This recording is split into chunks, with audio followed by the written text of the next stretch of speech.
और हुआ वही, मतलब ये कहते हुए भी अजीब सा लग रहा है कि हुआ वही जिस जो हम एक्सपेक्ट कर रहे थे, क्योंकि मैं इतना बुरा एक्सपेक्ट नहीं कर रहा था सीरियसली। मुझे नहीं लग रहा था कि ये हालत होगी। तो जो T20 वर्ल्ड कप उनको खेलने का मौका नहीं मिला था, वो उन्होंने यहाँ वनडे में कसर पूरी कर दी। इतनी मैसिव वेकअप कॉल्स मिल रही है ना जिसकी इंतहा नहीं है, और एम्बैरेसिंग है ये सारी सिचुएशन इस लेवल के ऊपर। टॉस जीत कर है, उनको बैटिंग देने की क्या जरूरत थी?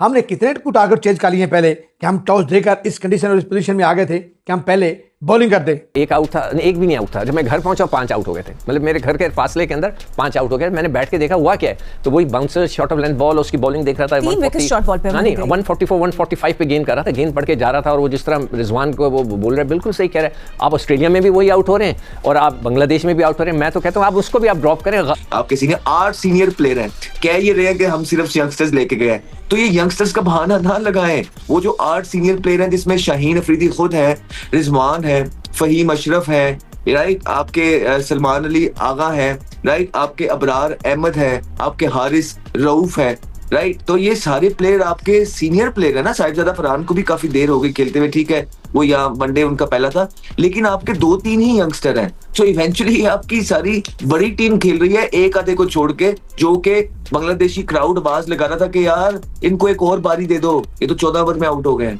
तो ह्यूमिलिएशन है ये। पाकिस्तान ने इस मुकाबले को ना जीता, अगर आज पाकिस्तान ने ये टारगेट ना चेस किया तो मैंने ये पट्टी अपने मुंह पे बांध लेनी है। मैं फिर हमेशा इस पट्टी के साथ जिसको कहते हैं ना आया करूंगा। कुछ बोलने को बच्चा ही नहीं है। आज बांग्लादेश के तंजीर ने जिस तरीके से बैटिंग की, किस्मत अच्छी है आपकी कि बांग्लादेश ने एंड के ऊपर वैसी बैटिंग नहीं की, वैसे तेज खेला नहीं, वरना 330 340 कहीं नहीं था। मगर फिर भी आप हारते हैं, उसका कोई तरीका जरूर होना चाहिए। हम भी 50-50 60-60 स्कोर के ऊपर ऑल आउट हुए हैं, बट वन ऑफ तो हो सकता है, मगर ये नहीं हो सकता कि एक कंसिस्टेंट एक पैटर्न बन जाए जहां पे आप इस तरह की परफॉर्मेंसेस दें और लोग कहें कि इससे नीचे नहीं जा सकते, और फिर अगली दफा उससे भी नीचे जा जाए और हम कहें इससे नीचे नहीं अब जा सकते, और फिर उसके भी नीचे। दिल दुखता है, इसमें और कोई बात नहीं है। इसलिए कि आप पिछली वीडियोस उठा के देखें, जब पहले यंगस्टर्स खेले थे तो किस तरह से खेलते थे। इसलिए कि वो वनडे खेलते थे, वर्ल्ड कप हम जीते थे, वो किस वजह से जीते थे ऑस्ट्रेलिया में, कि बैटिंग टेक्निक थी। ये नहीं था कि स्ट्राइक रेट पे जा रहे हैं, कोई अकल के साथ बैटिंग करते हैं, सिचुएशन के हिसाब से बैटिंग करते हैं। आपका एक बैटिंग प्लान होता है, आपने किस तरह से नाहिद राना को खेलना है। वो हर ओवर में एक विकेट ले जाते थे, बाउंसर पे भी विकेट है, गेंद आगे कर रहे हैं तब भी विकेट है, जनरली बीट हो रहे हैं। वो ऐसे लग रहा था कि हलचल मच गई है पूरे पाकिस्तान के कैंप में।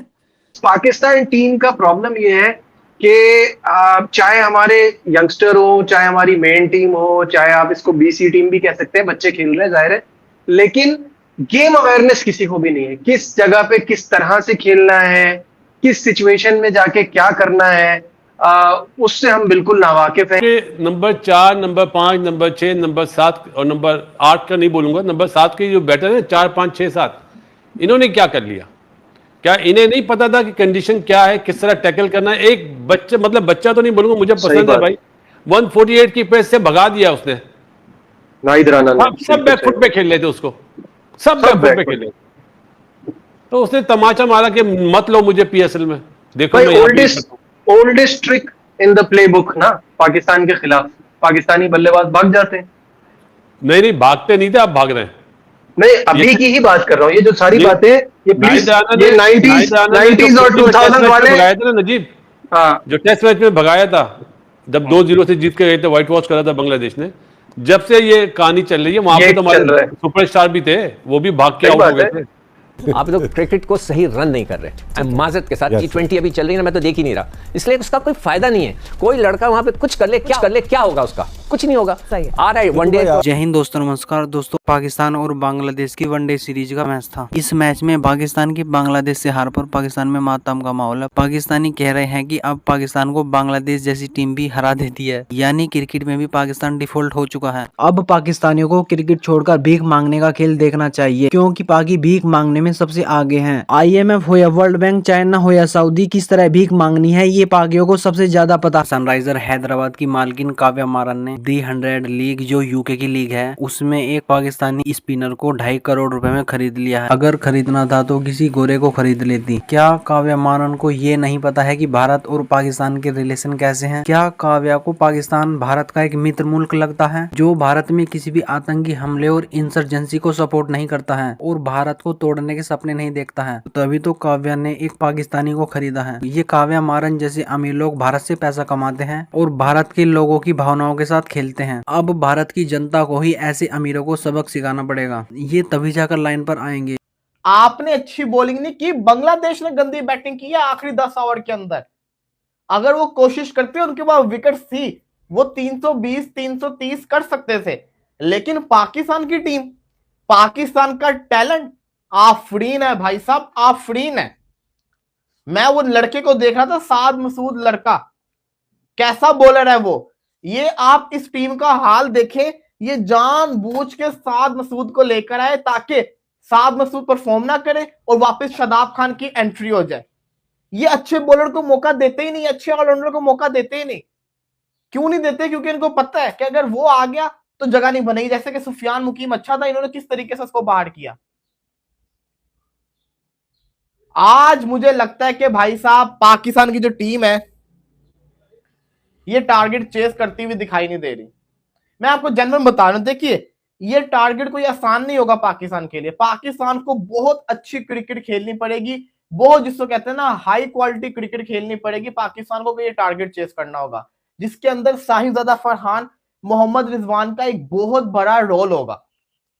लेकिन नहीं, ये मुझे इजी नहीं लग रहा, ये मुश्किल लग रहा है मुझे। 290 बहुत ज्यादा रन है। 290 के लिए आपके पास वो दम होना चाहिए। लास्ट टाइम पाकिस्तान ने बड़ा टारगेट कब चेस किया था, जरा सोचिए। ये आसान चीज नहीं होगी। हमने बांग्लादेश से बहुत मार खा ली है, काफी ज्यादा रन हमने बांग्लादेश के अगेंस्ट खा लिए हैं।